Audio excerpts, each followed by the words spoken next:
read all those scriptures? Well, I may. I don't know. Because I want us to look at it about the faith of these three young men. And I know I've probably even preached on these three men before. I don't remember, but I probably have. And but I don't think I specifically talked about their faith and why they were where they were at. And again, I try to put myself in their circumstances. What would I have done? Or what would I have done if I was counseling them?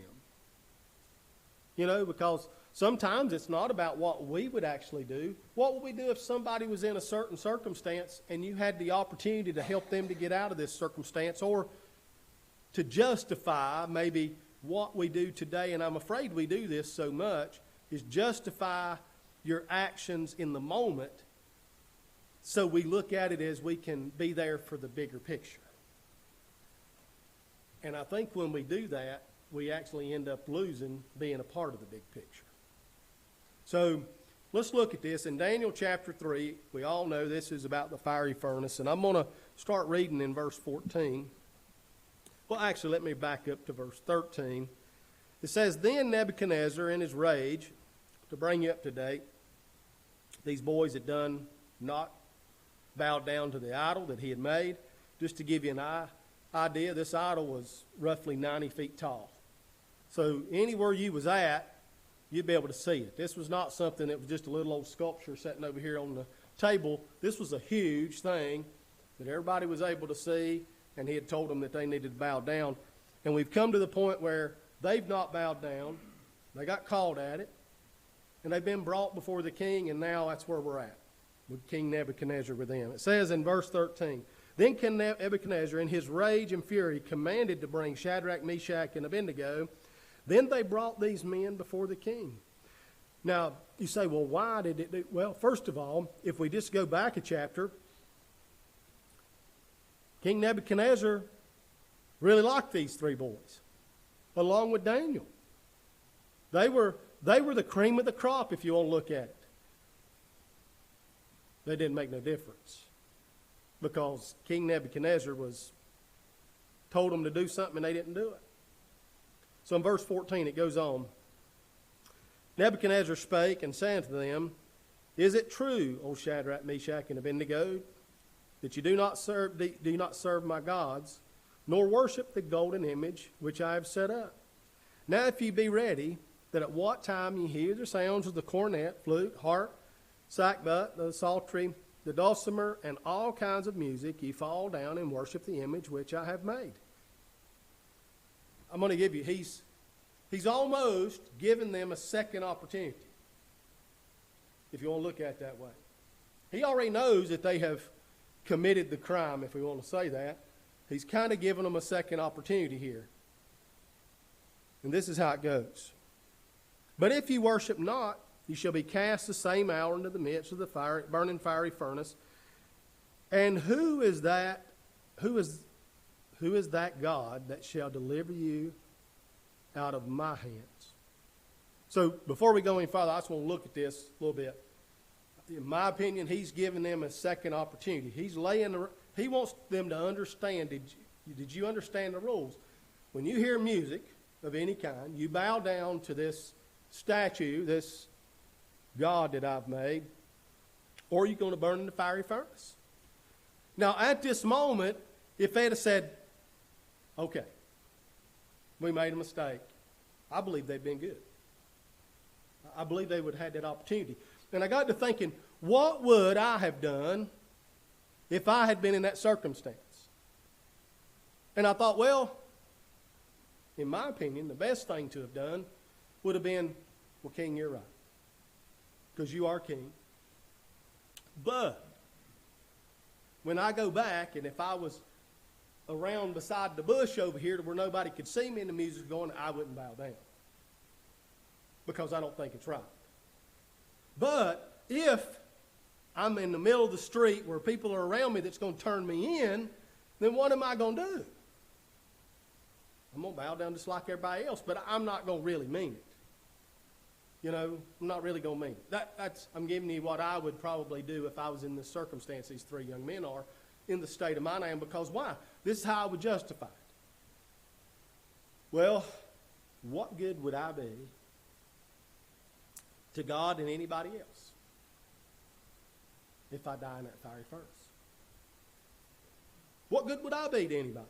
What good would I be to God or to any other person? I didn't help anybody. Or did you? So let's move on. I'm telling you where my thought is. And then the second one would be, if somebody had came to me, let's say these three guys, he says, well, I'm going to give you till tomorrow. I want you to go home. I want you to think about it. And then tomorrow, you're going to give me your answer. So Shadrach, Meshach, and Abednego, they come home and they call Alvin up and they say, hey, Alvin, I need to talk to you because we're in a little predicament. What would you have us to do? And I go over and I sit down with Shadrach, Meshach, and Abednego, and they tell me the whole story. Hey, we've done exactly what God's told us to do. We didn't bow down, but we've got to this point now to where if we don't do it, even though we don't have to, we're not really praying to his God when we bow down. We're just going through the motions. We're not really bowing down to him. We're just doing it because we're not going to go to jail of it, or we're not going to die of it. I would probably say, well, you know what, guys? You won't be doing anybody any favors if you go to the fiery furnace. But see, you could help us, and we'll do this thing kind of underground a little bit, and we'll still worship God the way we want to, but when we're in public, we've got to do it this way. Because what if all of us done it? We'd all die. So up until this point to where we get through verse 15, that's probably what I would do. It sounds bad, but that's probably the two rationales I'd have. If I was counseling or if I was doing it, that's probably where I'd be at. Now, I know it sounds bad, but how many of you, if your son came up to you and said, hey, they're getting ready to expel me from school because I don't denounce God? Or your husband came to you and said, you know what? If I don't denounce God at work, they're going to fire me. And I don't know if you understand what's going to happen if they fire me. I will no longer have any money to pay for the house that we're living in. I won't have any money to buy the food that we've got to have. I don't have any money to be able to pay for the car or have the power. All those things. See, it's easy to sit here and look at it and say, well, Alvin should do this. Well, what would you do? See, it's a little different whenever you put yourself in the driver's seat and you say, well, what if? Well, this is what I think happens to most people. The same rationale that I had. You say, well, what's that got to do with anything? Well, it leads up to what's ultimately going to happen if we get to hang around long enough to see it. Is we're going to have to make those decisions. We're going to personally have to make those decisions. And you know what? It probably won't have anything to do with you. It'll probably have something to do with your daughter or your son or your wife or your grandma or your mama or your daddy. It'll have something to do with somebody else to where if you make your decision, everybody else is going to also be punished. And so you're going to have to go through your mind and you're going to have to rationalize this. Is it that important? Is God, and this is all you can say, because we'll find out here in a minute what Shadrach, Meshach, and Abednego had to do. They realized that it was that important. They realized that it was that important. So let me just read on just a little bit. Verse 16, it says, Shadrach, Meshach, and Abednego answered and said unto the king. There's something else about this. If you'll go back and look, every time they spoke to the king, they said something other than this one time that I can find. Let me just bounce down to verse 18 right quick, just to let you understand what I'm getting ready to say. This is after they tell him what they're going to do. Then they said, but if not, be it known unto thee, O king. They actually recognize who he is and call him who he is. But let's back up to verse 16. Let's see who they call him. Shadrach, Meshach, and Abednego answered and said to the king, O Nebuchadnezzar. They didn't call him king. This is why I think they didn't call him king up there. Now, again, I'm reading into it a little bit, but I think everything's there for a reason. Because he's not an authority. This is the one place that they're speaking that Nebuchadnezzar is not the authority. Everywhere else, they're giving him the authority that he deserves. Except right here in this one place, he did not deserve the authority because he didn't have it. They said, O Nebuchadnezzar, we are not careful to answer thee in this manner. I will put this more in my words. You know what? They counted the cost and said, you know what? We're not going to worry about what we're getting ready to say. It doesn't really matter that we're standing in front of you. That's why I think they didn't use old king, because it didn't make any difference. He did not deserve the authority at this moment. Who deserved the authority? The God they served. But now everywhere else they recognized who he was and gave him that authority. Verse 17 says, But if so, our God, whom we serve, is able to deliver us from the burning fiery furnace, and he will deliver us out of thine hand, O king. Let's go back to the scenario that I gave, not how I would counsel Shadrach, Meshach, and Abednego, or how I would be if I was in this circumstance. But let's just bring it to modern day times. What if I'm in the same circumstance in modern day times today? How would my response be? Because it's always easy for us to look at somebody else and say, well, they should have done this, they should have done that. Or guess what? I like how this story turned out, and man, I would have done it like that. No, you probably wouldn't. Because did you know that 99% of the time, if not almost 100% of the time, that somebody does exactly what Shadrach, Meshach, and Abednego did, it don't work out like the Shadrach, Meshach, and Abednego did. See, it's a cool story because it has a good ending, even from an earthly standpoint. But see, when we look at these other stories, when people have stood up for what they believed, they didn't have a Shadrach, Meshach, and Abednego ending. And we look at people that, why did you do that? Why did you not just, as some churches have done, go underground? I've even made the comment myself. I think ultimately it'll probably go underground here in America. But is that even right? Now, think about that. Is an underground church really the right way we're supposed to ever do it?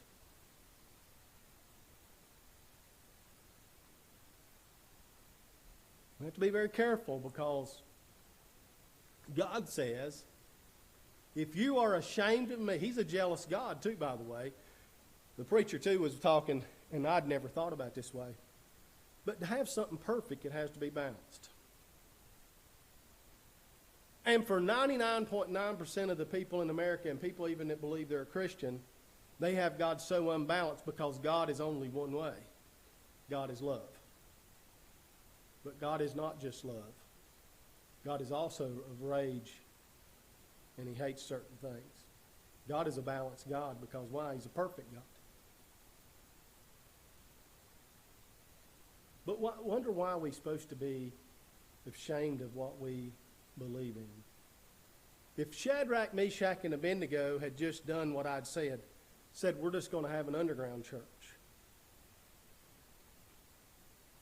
we wouldn't even be discussing them tonight, would we? Because why? We wouldn't have evidence of the faith. Now, I'm not saying there's circumstances where all different kinds of things. You've got to sneak around and do things. But whenever the rubber meets the road and you're asked a question, point blank, just like the girl at Columbine, whenever he said, denounce Christ, and she wouldn't, boom. Her story didn't end like Shadrach, Meshach, and Abednego's, did it? Or did it? Let's move on just a little bit. In verse 17 it says, If it be so, our God, whom we serve, is able to deliver us from the burning fiery furnace, and will deliver us out of thy hand, O king. Here's that verse 18. It's awful good they put verse 18 in it. Because, see, we really, if you think about it, the story don't even need verse 18. Because they didn't have to use it. But did you know, like I said, 99.9% of the time, you need verse 18. Because this is what it says. But if not, be it known unto thee, O king, that we will not serve thy gods, nor worship the golden image which thou hast set. So you know what? Even if he don't deliver us, even if, you know what? Even if you kill me, it don't make no difference. I'm going to continue to focus on Christ. It don't matter what you do to me.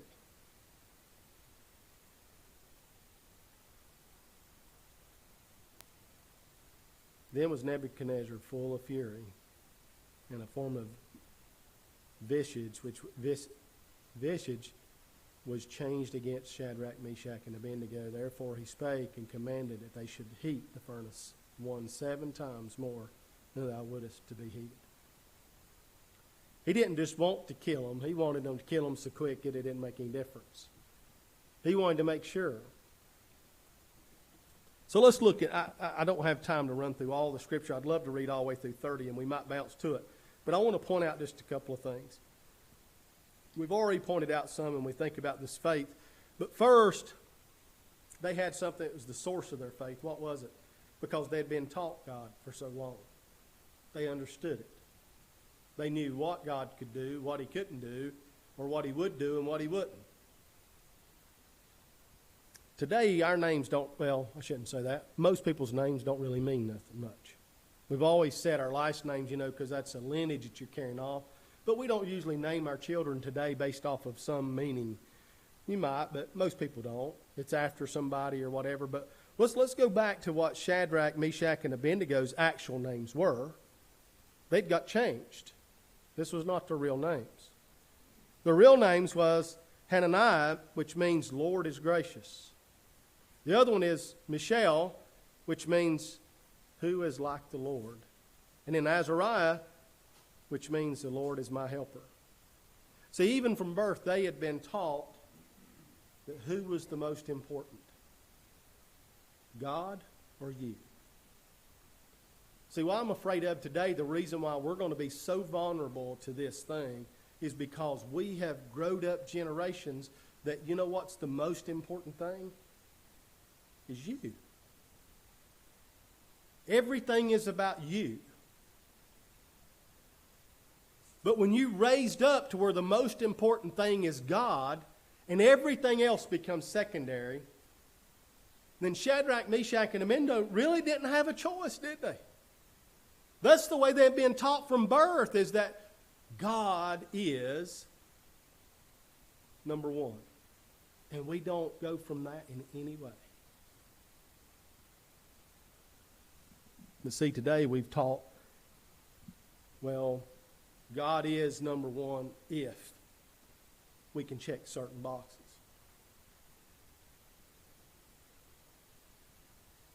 As long as we can check certain boxes, God's who he is number one.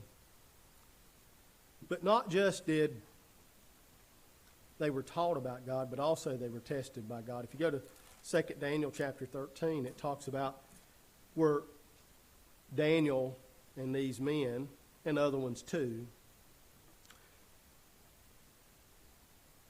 it says, and the decree which went forth that the wise men should be slain, and that they sought Daniel and his fellows to be slain. This was not the first time that they were going to be killed. God had already delivered them before. It's kind of like whenever we look at the story of David. By the time we get to David, whenever he's standing before Goliath, God had already took care of him a couple of times. He'd already done a couple of supernatural things, or experienced a couple of supernatural things that God had gave him, to where when it came to before the Goliath thing, I don't think he even questioned. When we think about David in that circumstance, what got him all upset? Was he upset just at Goliath? Or was he upset with all the men that were sitting around there shaking like a bunch of cowards? And why was he upset? Because they were scared of some big old giant over there? No, because they were allowing that giant to curse their God. We go over to Daniel chapter 3 and we look at this story. What did the king do? He done the same thing. Let's go back to verse 15. I'm going to go to the last part of it. He tells them what they have to do, meaning whenever it happens, he says, and this is halfway through, it says, but if you worship not, you shall be cast the same hour in the midst of the burning fiery furnace. And who is that God that shall deliver you out of my hands? You say, well, he was just making a statement. No, he knew exactly the God that they knew about. He knew exactly who it was. But he knew their God couldn't do it. And he was almost like mocking him. Who's this God you got? He ain't going to be able to do nothing. I'm in control here. I don't know if you boys see this or not, but there's this pit over here that's burning that I'm going to throw you in, and guess what's going to happen? That God that you've got ain't going to do nothing for you. See, this story's a little different than the one with Daniel. The king got tricked into throwing him in there, and he was hoping. And even said he didn't think that, or he said that the Lord would take care of him. But this one, he was mocking him.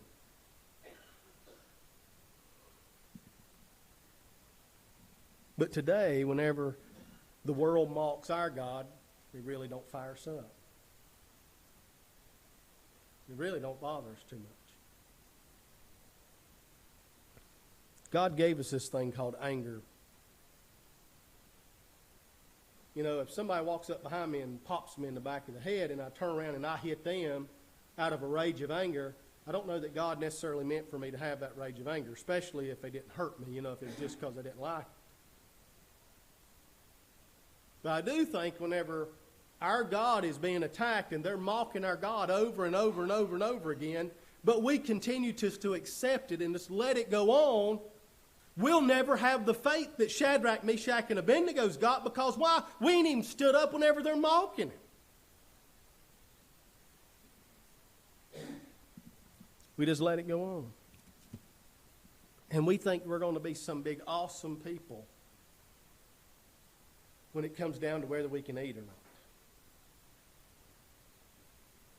You know, I mean, when we're having to pick God versus our kids eating, we're going to be strong then.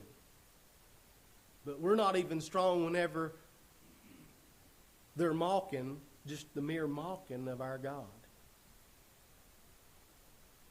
And in those two instances, I do believe that David and these guys here, that's what fired both of them up. I could be wrong. I know it is in David, because he says it did. He was angry at the guys just sitting around there.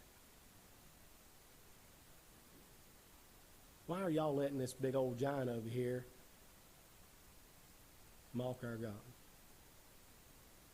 See, I think he'd been tested by God, and he understood it. So the first is we have this source of faith, and then the next one is the steadfastness of their faith. I know a lot of people, and I've even put myself in this own category, that I have real strong faith for a period of time about something.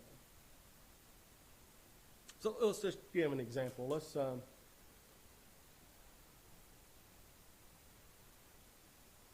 I'll use myself. Everybody knows it's probably been about 10 years ago or something. I've been even 12 by now. I don't know. Time goes by so fast. But when I hit my head out here behind the church the Saturday before Father's Day, and I ended up getting stitches on top of my head and jerked my diaphragm loose, and it took about 6 months for that to heal. And see, I went to the ER, and they done these scans because I'd hit myself so hard. And before I could even get home, they said, hey, you know what? You've got a spot on your brain, and you need to follow up with your, whoever that is, your brain doctor, because you've got a problem here. See, I had all kinds of support. I had all kinds of my own self. It was a struggle for that weekend, but I really felt strong in that weekend. I really do. I mean, even though it was a struggle, I really do feel strong. But see, I had a Shadrach, Meshach, and Abednego outcome. See, come Tuesday, it was a long time till Tuesday, but when Tuesday came, and I finally got to talk to my doctor and actually talk to the doctor that looked at the scans and all that, and he says, you know what, don't worry about it. 70% of the people's got the same problem you got. It's benign. See, my faith was great because I had a Shadrach, Meshach, and Abednego outcome. But I've often wondered, what would my faith have been like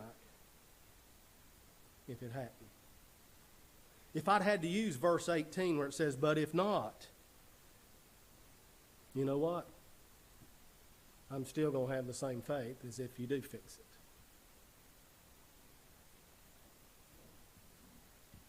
See, it's not just having faith. It's having that steadfastness of faith, having the faith all the way through it, no matter what the outcome is.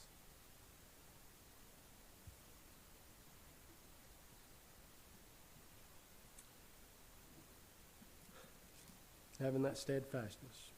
Because as these men did, if you read the decree in verses 1 through 7 in chapter 3, it tells why they're in the circumstance they are. And then even as I read verses 14 through 15, the demands that the king had. But the fury of the king, but they had steadfastness through the whole thing. Their faith never wavered. They 100% stayed the same all the way through the course.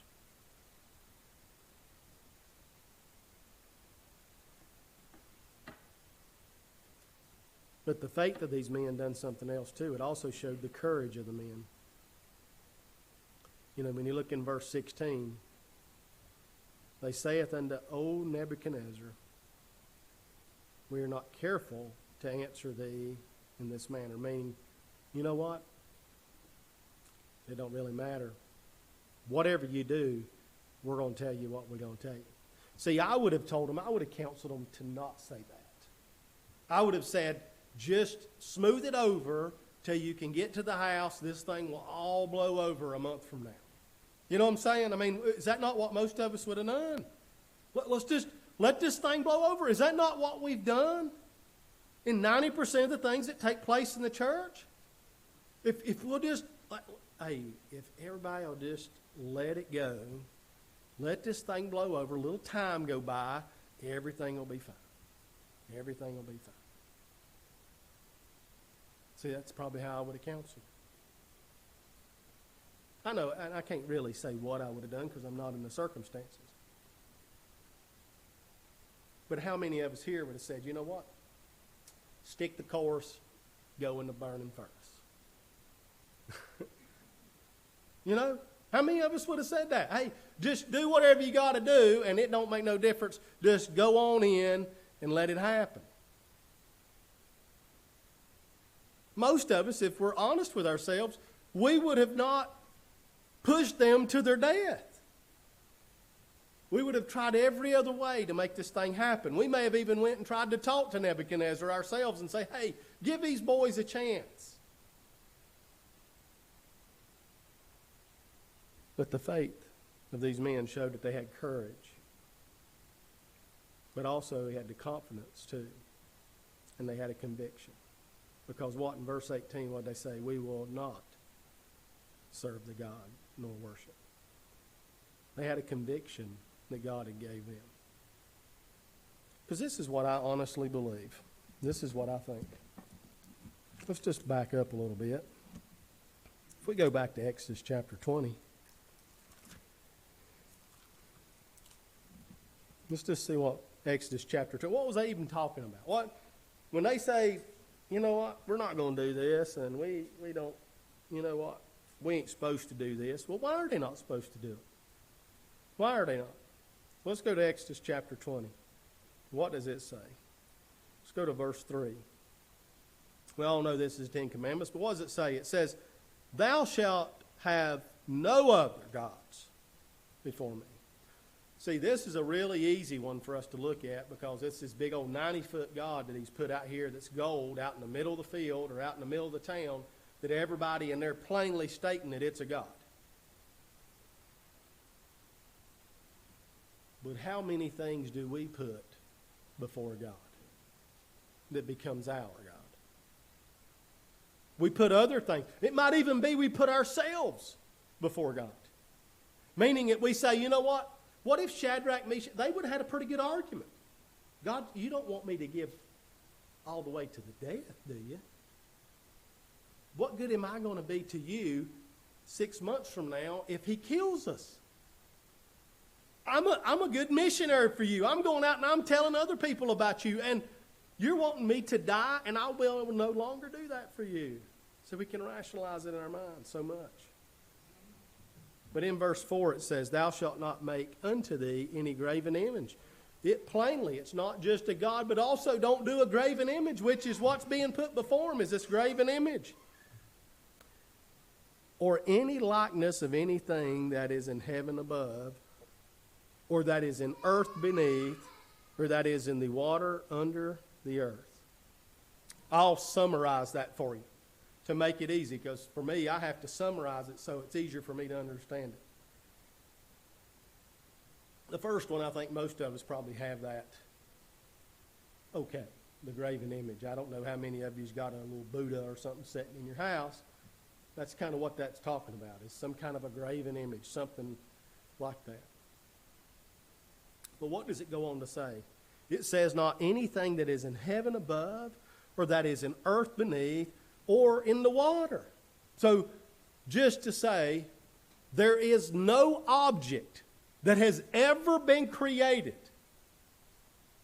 that should be worshipped other than the one God. Why? Because the one that's worthy of the worship created every one of those things. So you're not to put anything above him, even the angels in heaven.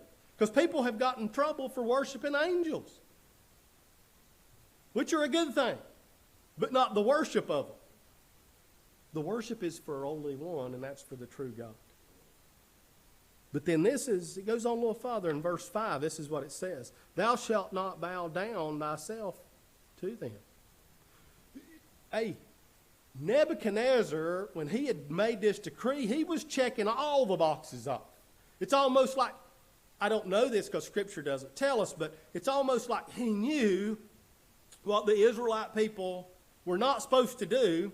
So he just went ahead and made sure his decree checked every one of those boxes off, to where if they failed in any one of them, like they may not have worshiped the image, but they bowed down to it. See, they messed up. I mean, he's got them up against the barrel here, because, you know, they don't have a choice. See, remember what I was talking about? They could have just bowed down to it, but they didn't really worship it. He says, you're not even supposed to bow down thyself to them, nor to serve them. And then he goes on in this verse here, is to why. See, I think it's always good to understand why this was wrote. God gave us 3, 4, and the first part of 5 because of the last part of 5. Because this is the problem. The last part of 5 here, it says, for I, the Lord thy God, am a jealous God. I don't know if y'all know what that word means or not. He don't share. God is not a good sharer. If you want to look at it from that standpoint, whenever he's talking about his children and his worship of him, he don't share well. He's a good giver, but he don't share well. So what is it going to say? Because he's a jealous God, visiting the iniquity of the fathers upon the children unto the 3rd and the 4th generations of them that hate him.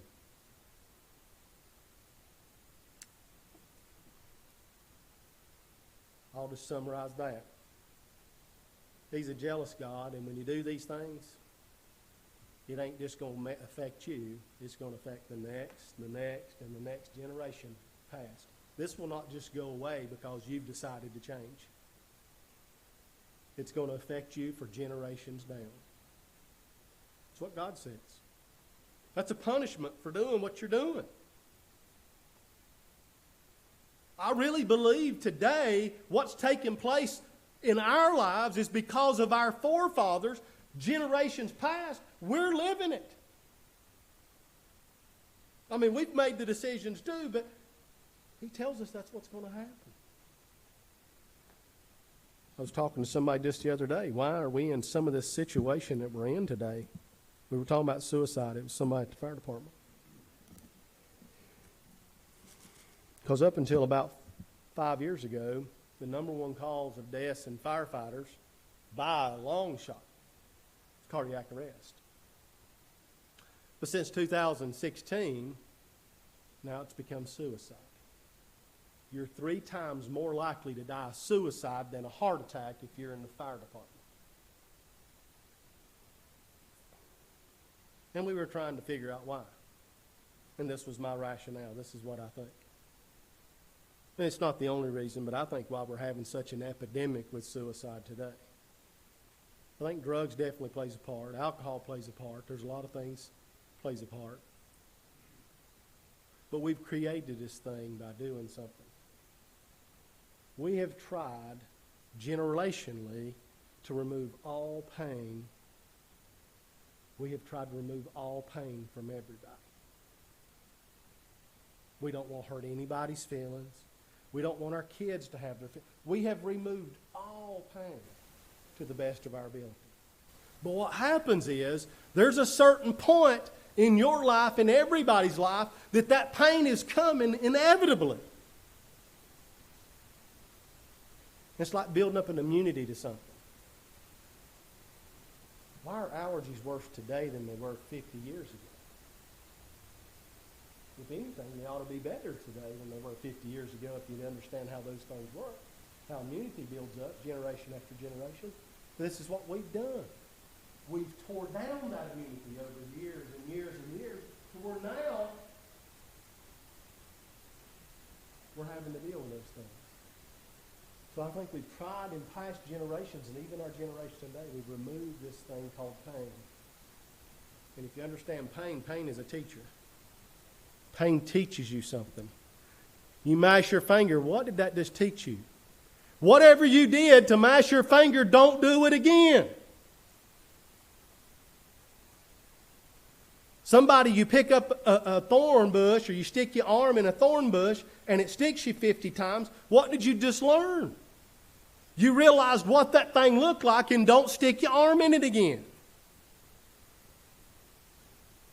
And over a period of time, we learn those things, and we build up this ability to where we're able to handle things because we don't do it so much. But then what we've done is we've took all this away.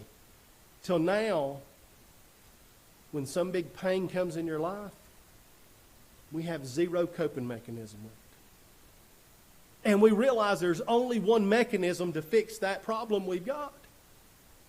And to remove the problem, and the only way to remove it is to remove ourselves.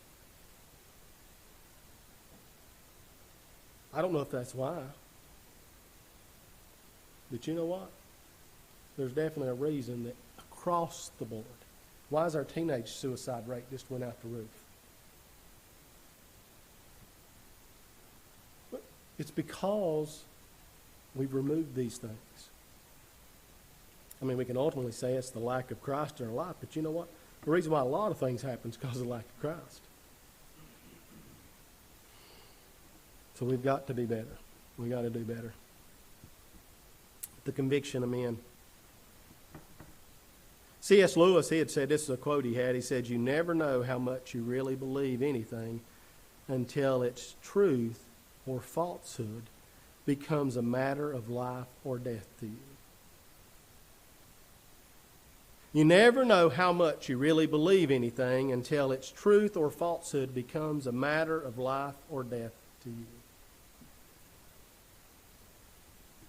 See, it'd be really easy for me to question somebody's faith. But then I think about that young girl, and I wished I knew her name because I keep referring to her at Columbine whenever he told her to denounce Christ or he'd shoot her. And I think everybody understands when somebody puts a gun to your head, they have the upper hand. See, if I was her parent, as tragic as that would be for that to happen, would you not think, I'm 100%, if not 99.9% sure where she's going to spend eternity?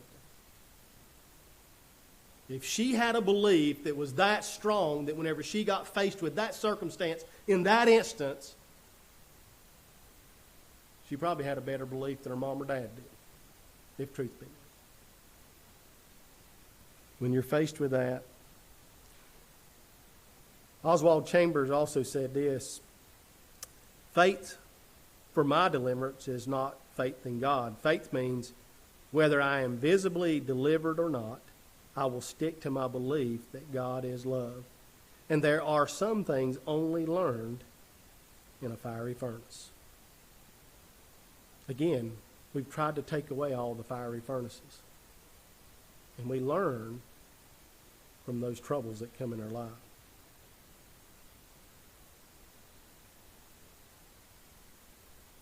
And then not just the conviction, confidence, and courage, but also we have the character of the men.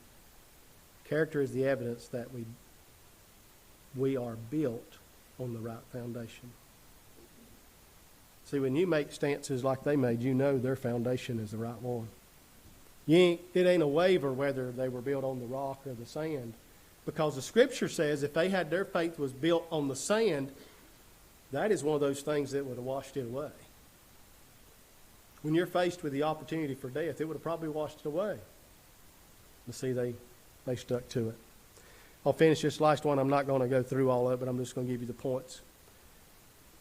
The third thing is, the first one was we had the source of their faith, and then we had the steadfastness of their faith, but then this third one is the significance of their faith.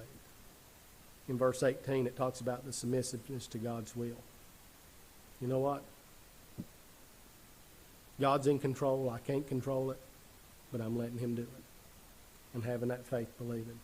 And also they were secure in God's will, if you read verses 25 through 30. Because this is what I think. If God sends, he will go with you. Let's just turn over there right quick, or for me. Let's read, let's start in verse 22. It says, therefore, because the king's commandment was urgent, and the furnace exceeding the hot, the flames of the fire slew the men that took up Shadrach, Meshach, and Abednego. I'll just break that down. The furnace was so hot, when they got close enough to the door where they could throw them in, it consumed them also. Because what does it say? And these three men, Shadrach, Meshach, and Abednego, fell down, bound in the midst of the burning fiery furnace. If you go back up to, I think it's verse 21, you know what? He just left her clothes on. It ain't like, if they was going, what was it? I was out playing with the campfire one night, and I'm just trying to stir the fire up, and it didn't even have to, fire didn't have to touch me. It just got so hot. Singed the hairs on my arm. I didn't even have to touch it. It got so hot that it singed the hairs. You could smell it, and which meant I was too close. These guys had all their clothes on, and said they even had leggings on. If you look back at the Scripture, whenever it talks about the hosen, that's leggings, if you look at the translation of that. The verse 23 or verse 24, it says, then Nebuchadnezzar the king was astonished and rose up in haste and spake and said unto his counselors. I'm a-guessing this thing. I have no idea what it looked like. But I'm a-guessing that it was a fairly open furnace. Because why? Because he could see in it. Like it ain't like a wood stove where we throw a piece of wood in it and shut the door and you can't see. It was a fairly open furnace. My guess is the fire and the heat went up, and that's how it was doing whatever it was doing. You could see from the bottom where they was throwing it in. Because he gets excited, and it uses his word, he was astonished. It says, did we not cast 3 men bound in the midst of the fire? And they answered and said unto the king, true, O king. And he answered and said, lo, I see 4 men loose, walking in the midst of the fire, and they have no hurt, and the form of the 4th is like the Son of God. So what does that tell us? If God tells you to go all the way through, what did he tell us over? Let's go Matthew. I think it's Matthew 28. Let's just see what it says. See what Matthew says. This is what he says. Teaching them, this is verse 20 of chapter 28. It says, teaching them, and you'll see this in several different places. This is just the one that came to my mind. Teaching them to observe all things whosoever I have commanded you. And lo, this is Christ speaking. He said, and lo, I am with you always, even unto the end of the world. What is the end of the world? That's when we transform from this life to the next. I don't know if y'all know or not, but little old Shadrach, Meshach, and Abednego had not changed. They had not left this world and went to the next yet because they're still in the fiery furnace. God put them in there, and He was with them while they were in there. So whenever you're in the fiery furnace, whenever you're in those places, know that God's in there with you. God's not going to send you to a fiery furnace if He ain't willing to get in there with you. God sends, but He also gets right there in the ditches with you and takes care of it.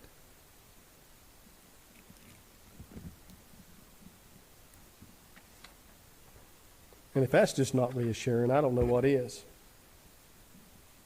Isaiah chapter 41 verse 10 says, fear thou not, for I am with thee. Be not dismayed, for I am thy God, and I will strengthen thee. Yea, I will help thee. Yea, I will uphold thee with the right hand of my righteousness. God said He'd be there with us all the way to the end. And aren't you glad that we serve a God that's like that? There's a lot of people that die serving other gods. And when they take their last breath, that God, it's done. Their belief in that God is over. You can believe whatever you want to. But when you take your last breath on earth, you will 100% believe in the one true God. It'll just be too late. Because we're all going to close our eyes here and we're going to open our eyes and realize the truth.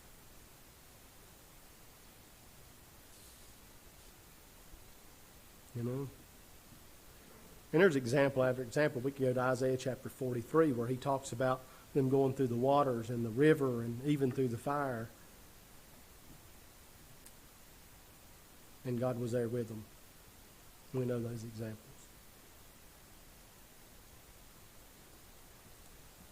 So my thing is what do we do? Do we have faith of Shadrach, Meshach, and Abednego, or do we just have the first part of the faith? Because faith is what's going to get us through this thing.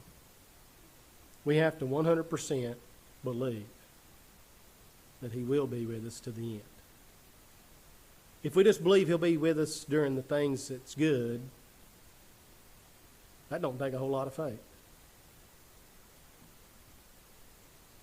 But when times get down to the point where, you know what, your time is drawing near, or things have been where you're not where you want to be, but you still have faith in God, it shows the difference. It shows that true test of faith. So, I think as we go tonight, the thing is for us to look at our faith and say, where am I at? What would I do? Because I do believe all of us in here are going to be faced with the challenge of what our faith will be. It might not be to the death, but we're definitely going to be faced in the coming future and not too far down the road. And I think it'll probably come to people like me and Ken first. It's going to come to the people that stand in the pulpit, whether you're going to compromise or not. And if you're not willing to compromise in the pulpit, and they won't even tell you that you can't preach. They just tell you that you can't preach certain things. Like, you can preach all you want to. Just there's a couple of things that you need to lay off of that you don't need to preach. Or we're going to stop you from preaching altogether. And see, I think Ken will have to make a decision. I think Alvin will have to make a decision. And just pray that God will give Ken the strength, He'll give me the strength, and even give you the strength. That when we're faced with those challenges, that we go all the way to the end, just like he said he would go all the way to the end with us. Because no matter what comes, as Paul said, to die is gain. I believe Shadrach, Meshach, and Abednego believed that. I think they believed that if he had not took them, they were going to be with him anyway, and it wasn't going to make any difference. And when we get to that point where we realize it's not going to make any difference anyway, we're just to do what God wants us to do, and he'll fix it however it needs to be fixed. It might be that 50 years from now, that some little guy's preaching here in the pulpit and saying, you know what?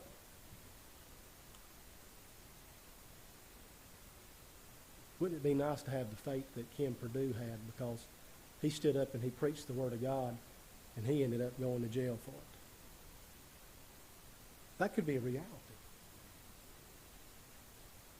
See, it might not be doing Ken any good, but it might be the next generation afterwards. That might be the things that when they're preaching during the tribulation, that might be people like that stands up. It makes the difference for those people during the tribulation. We don't know. So make sure that you do what God's asked you to do. And if it's to stand up, you need to stand up. Don't waver on those little things, because when the big things come, I can already tell you won't do it. If you can't stand up for the little stuff, you won't stand up for the big stuff. A word on anybody's heart.